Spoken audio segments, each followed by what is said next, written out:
Welcome back to our second count, folks. And guess what? I am so ecstatic to bring in a good buddy of mine who has been up and down the road, and maybe more down the road than up the road.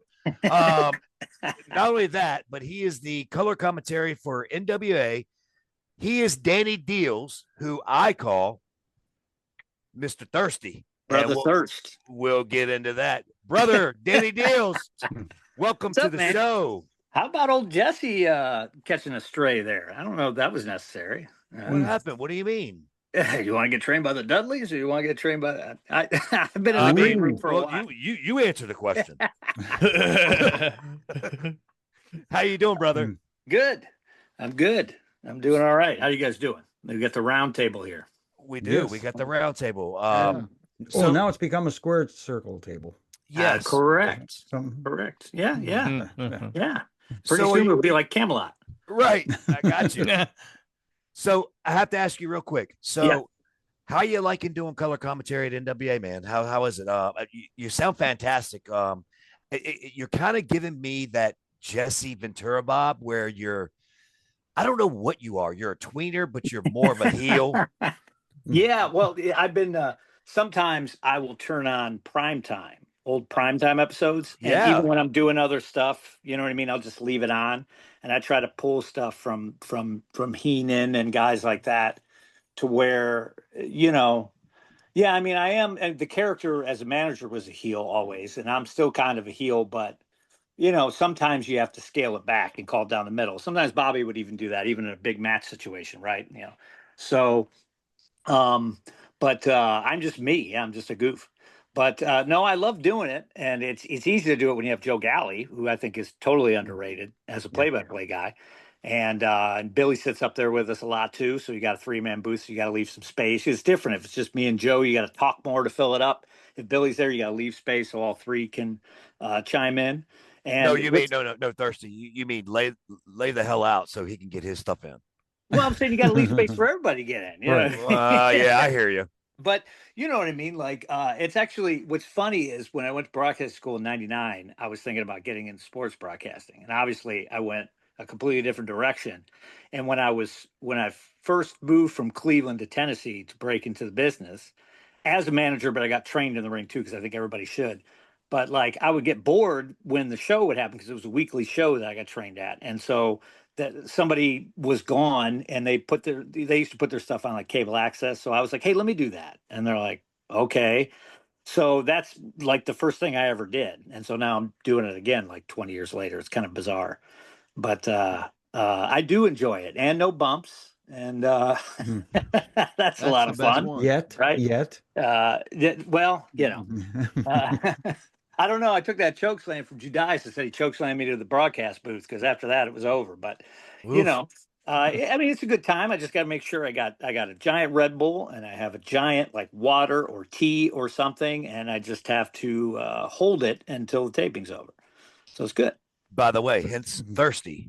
Yeah, Thirsty. Well, that's it. Brother Thirst was the original name, and just got shortened to Thirst. I think you came up with Brother Thirst, and Earl was like Thirsty. He's the one who cut it to Thirsty. Of course, he changed it because he can't remember anything, including his own hotel room. Remember that time Stifler was trying to take him to the room, and he was banging on the wrong hotel room. Open the door, He kept saying, "My key won't work. My key won't work." We were like, "That's because you're in the wrong room." It's in your room, brother. He's the best. So you talk about doing the commentary booth. I know a lot of people have their different ideas. You said you have old episodes of Primetime and whatever on in the background, and you're listening. How important is it for people to hear what you're saying? Because a lot of people think you just go out there, you crap on the baby face, you do this. It's very simple. It's not simple. No, there is a method to the madness. There is a method to the madness, and you got to pick your spots. And I think the longer you're at the show, I think so. Right after 75, so that would have been late 23, so maybe September of 23. I've been on the show consistently, and the longer you're on the same show, I feel like it's easier to find your spots and your pockets, and you're familiar with the talent, and you're familiar with the storylines of what's happening, and it's kind of it's kind of easy. I was probably a little more comedy than I am now. I cut out like some of my dated movie references that nobody gets and goes right over their heads. But I'm still me. I'm just trying to find I'm still trying to find it, right? You know what I mean? I can't call Jim Mitchell Ming the Merciless because everybody hasn't seen the 1980 Flash Gordon, you know? Very true. That would be me. How much do you prepare? Do you go out there just, try to, ad lib as much as possible, or do you actually do some preparing, before these matches? Well, I mean, you're in the production meetings and stuff. I mean, but then there's other stuff. A lot of it's off the cuff, pretty much. I mean, I have some notes from the production meeting, whatever. And Joe is the play-by-play. He's the one who has like books and this and that and all that other stuff. And some of it I retain, which is why when I was thinking about getting into sports broadcasting before, like I retain like nuggets and small stats and things like that I can just pull out. A lot of it's off the cuff, but like when we go to the show, I also have to. I bring some of the elements of production, props, merchandise, stuff like that. Whoever's selling the merchandise, I set it up for them. I'll help with some of the other people if they need it in production, if they need to wrangle somebody for pre-tapes or stuff like that. So I'm doing stuff all day, as you probably do too, Daniel. So not much has changed, Brian, from before when we worked together, other than I'm calling the matches. But you know what I mean? I'm busy all day, but I already have in my mind, when you're talking about it in the meeting, you kind of think. But once you're out there, you have to see it and react, because it's like if I write it down, I'll miss it. And there's even stuff that I'll think about, like, oh, I'm going to say this. This fits good with this person. I'll totally forget. I'll remember as soon as the show's over. And I'll be like, well, son of a biscuit. Right. I had this really good line that, that I thought of or I stole from somewhere or, and I didn't use it. And I'm like, I'll use it next time and I'll forget. So a lot of it is off the cuff. So let's go back real quick. Let's rewind a little bit we could. You were a very instrumental piece of TNA in the merch department. Yeah. And other things, but just, that was your main focus. That was the initial thing I did. Yeah. Yeah. I thought it was the most oil running machine of all time. I got to see the ins, the outs. I actually helped you guys sometimes unpack things and things of that nature, which I hated that you always called me over to do. But of course, I'm a team player, and of course, I would do that. That's right. But so can you tell me what you think, in your opinion, the failures of the regime that you worked in? Which one? Well, the latter. The latter. There was a couple. There was Dixie, then there was the Harrises. Billy was there. Anthem. Okay. All right. Well, goddamn. Jeff. Let's go with the Dixie one, because that would be the one that was mine before I left. Yeah. So I saw it go crumbling down, and God bless his soul, Don West sold things that shouldn't have been sold. Yeah. We had a joke for a long time that we thought that every fan that walked in got chlorophane, if that's the right word. Chloroform. Pat Kenny. Yeah, remember Pat acted it out for us. Yeah, we put it in their nose, empty their wallets, empty their pants, wake them up, and then go to the show. Yeah. So touch on that just a bit. But that's how we made money out there, Brian. You know what I mean? On those house shows, that whole house show crew all together, I thought was well oiled at that point. And I mean, that's how we had to make money out there, because they would take money from the marketing budget and put it elsewhere. And it was almost like, well, we're on Spike. People know we're coming. And it's like, no, it doesn't really work like that. So there were times where we, as you know, everybody had a story, whether it was Atlas, you, me, Joe, somebody that, oh, you guys are in town? We didn't even know. Remember, we stayed at that hotel across from that house show building in South Carolina. And the guy's like, you guys are in town? Because he saw like Hardy walk in, and he was like, what are you guys doing here? We're like, brother, we're next door to you. You don't know? Brother, we're right here. That's actually where you and Elijah had the Super Bowl of pool games I've ever seen, if you remember that. We don't have to go into it. I want to hear about this. I really do want to hear about this. You talking about me and Pope playing pool? Yeah. Everybody's popping big. Remember the hotel guy was like, if you guys don't chill out, I'm gonna have to throw you out. We're like, all right. That was the night I almost hit him with a pool stick when he was drinking milk. He was playing bass with the pool stick, and you're trying to distract me. Just play the game. I tell you, it was a good time. Jimmy, these brothers would fight over tic-tac-toe. I don't care what it was. We would do Madden tournaments with money on the line. Remember we would do these long universal tables would be like 15 days and we'd have money down on it and these dudes, but I mean they never got into it, but you know what I mean? They were just ultra competitive. Right. So thirsty, would you agree with this? So Jimmy, let me just I'll simplify it. So Pope had a way that he knew how to poke a bear for me. He knew how to push your buttons. He knew exactly what to do. So I'm beating his ass in pool, right? And then he starts to go to the corner where I'm shooting at and starts playing with his pool stick bass for the song we're playing. And I'm like, move, idiot. And he's like, what? And he's like, what? With his smiling with his white ass teeth. I mean, he had the prettiest teeth I've ever seen in my life. And I watched him smile at me for years.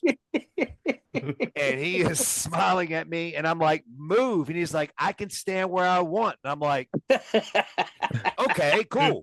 So I'll change my shot and miss it because he was in the way where I wanted to shoot. It was just, it was awful. And I told him, I said, 4th and 22, that ain't real football. I'm trying to win. And then he made some kid go get him some Fruit Loops and milk. And I'm like, you're such a freaking God. It was just insane. Why did you bring that up? Why did you bring that up? Because I was talking about the marketing, people not knowing we were there and all that stuff. But no, I mean, those were good days. But Don was the best, was he not? I mean, oh my God. And there's a little bit of Don in Danny Dealz when I do like the merch commercials and stuff. There's a little bit. I don't go over 100%. And you can never replicate him. But you and I have both seen in person him sell people shit that they absolutely did not need. And it just didn't matter. And he would just, Thirsty, it was my dad's birthday for 2 years. Yeah. For 2 years. He would say, ladies and gentlemen, if you do not get this special shirt, he shows it. My dad's in the ring because he does the thing. My dad's got the damn right I did. He goes, if you do not get this sign tonight, you will not live with yourself the next day. The legendary Earl Hebner and the greatest referee of all time, his son, will sign it. They'll both sign it for $20. And everybody we'd have a line. We couldn't even finish. Listen. I had to leave the table to go do the next match after intermission. Our line was still rolling. I mean, it was crazy. It was crazy. No, I remember we were in Austin. He was telling people this picture will change your life, ladies and gentlemen. it was beer money and AJ in the ring. He's like, if you're gonna wake up tomorrow and look in the mirror and be like, I'm not a loser. I'm somebody, on the microphone. And half the time I think he was doing it to pop us, but he'd tell you the glasses off your own face. You know what I mean? He was the best. That's amazing. That whole crew is the best. Jinx. I mean, come on. Some of the stuff that would come out of his mouth, but he would make stuff happen, and then later Raphael, same thing. You know what I mean? A little different, but still got everything done. And Jimmy J, you, Don, Earl, me, and Sal. Sal's at NWA with me too, actually. Yeah. He does. He agents a lot. Yeah. And a lot of the younger, we've gone through a youth movement, but a lot of the younger people like working with him. And Sal he's still as quick as ever, wit wise. And him and I sometimes will bust out laughing about some dumbass shit that happened somewhere in Washington State in house show number 75. Nobody gets it, and they're never going to get it. You know what I mean? Because we'd be trapped in that truck, because DOT parameters, if you're going somewhere that's over 10 hours, you have to break that drive up. You can only drive for up to 11 hours. So sometimes we would be out there for like 2 weeks. You guys would have, 6 shows, but we were out there for 15 days. You know what I mean? Right. So we just get crispy. Everything's funny. You know what I mean? You mean crisp? You get crisp? Crispy. Crispy. Our brains, we're just, it was good though. It was good, but I was already road tough because when I had broke into business, when working indies and then I got laid off, that was when there was still a bunch of weekday shows, like in the mid 2000s. You didn't make no money, but you could work 5 or 6 shows a week. You'd probably make $20.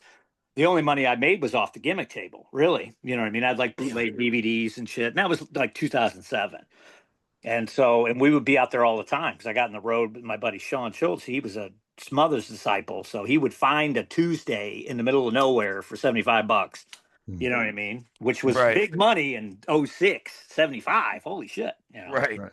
But So working at merchandising stuff like that, you talked about the gimmick table. You used to that was where you made your money, especially back then. yeah. The biggest change you've seen in some of the merchandise that some of the boys sell, because I've seen recently some stuff and I thought to myself, why didn't anybody think of this sooner? What it's not only cool, it's so simple and so easy that it's just like those little trading card deals.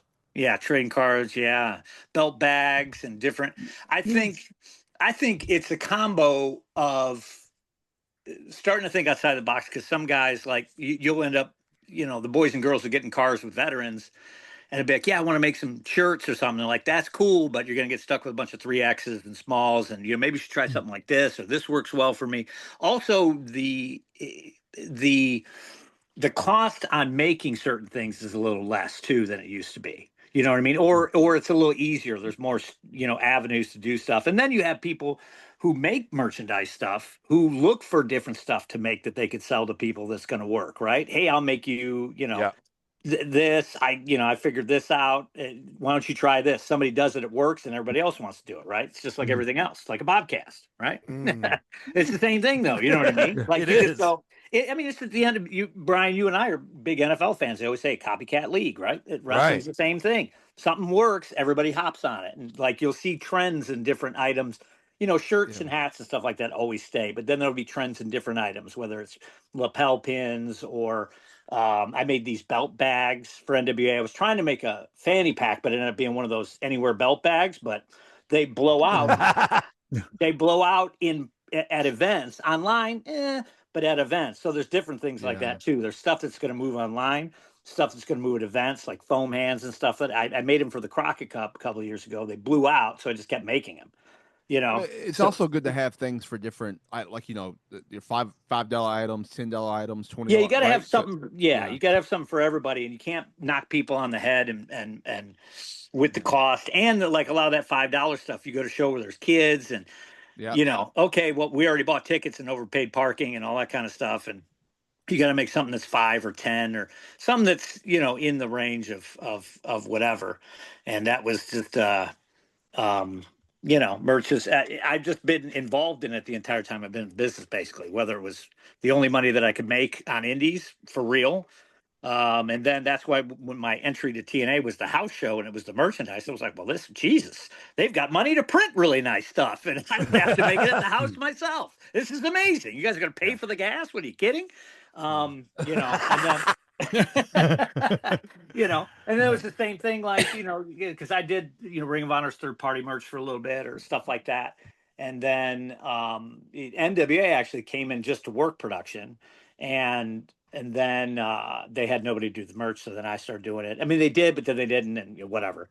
And so it's one of those. I've always been a utility knife kind of thing, you know what I mean? And that was the same thing, when you and I worked together, Brian. In Nashville, it was the shop, and then at Orlando, it was whatever you need, right? Do Yeah. you Yeah. need Yeah. seats for your people? Do you need a parking pass? Do you need a credential? Do you need a blah blah blah? Do you need props? Do you need this? Do you need that? Do you need somebody to get carjacked? Whatever. So That's phenomenal.